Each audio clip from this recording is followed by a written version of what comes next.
ભાવનગરમાં મોબાઈલ એસેસરીઝની દુકાન પર દરોડા પાડવામાં આવ્યા છે। ભાવનગરથી આ સમાચાર સામે આવી રહ્યા છે, જ્યાં મોબાઈલ એસેસરીઝની દુકાન પર દરોડા પાડવામાં આવ્યા છે। મોતીબાગ રોડ પર આવેલી દુકાનમાં જીએસટીના દરોડા જોવા મળ્યા છે। જીએસટી વિભાગ દ્વારા તપાસ હાથ ધરવામાં આવી હતી। ભાવનગરથી આ સમાચાર સામે આવી રહ્યા છે।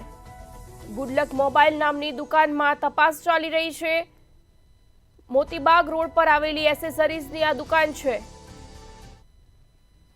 ભાવનગર જીએસટી વિભાગ દ્વારા ભાવનગર શહેરની મોબાઈલની એસેસરીના હોલસેલના વેપારીને ત્યાં આજ સર્વે હાથ ધરવામાં આવ્યું છે।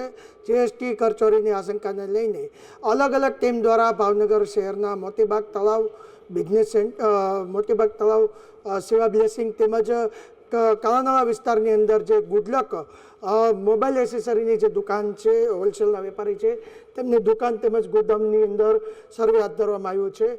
જીએસટી વિભાગે અલગ અલગ ટીમ દ્વારા તમામ 3 જગ્યાએ તેમજ ઘરના સ્થળે પણ દરોડા પાડ્યા છે। સમગ્ર જે કહી શકાય કે માલ મોબાઈલ એસેસરીનો જે માલ હોય છે, તેમના બિલ, તેમનું સ્ટોક તેમજ જે જરૂરી ડોક્યુમેન્ટ છે તેની તપાસ હાથ ધરવામાં આવી છે। ભાવનગર શહેરને કહી શકાય કે મોતીબાગ રોડ પર આવેલી જીએસટી ગુડલક મોબાઈલ દુકાન તેમજ સેવા બ્લેસિંગમાં પણ જે કહી શકાય કે હોલસેલનું તેમનું ગોદામ છે, તેમજ કાળાનાળા વિસ્તારમાં પણ એક દુકાન ધરાવે છે। જે આ પેટી છે તેમને ત્યાં વહેલી સવારથી જ જીએસટી વિભાગની અલગ અલગ ટીમ દ્વારા તપાસ હાથ ધરવામાં આવી છે। આપણે હાલ જોયું જે રીતના જીએસટીના કર્મચારીઓ છે, તમામ પ્રકારના જે ખરીદ વેચાણના બિલ હોય છે, જે સ્ટોક હોય છે, તે મેન્ટેન કરી રહ્યા છે।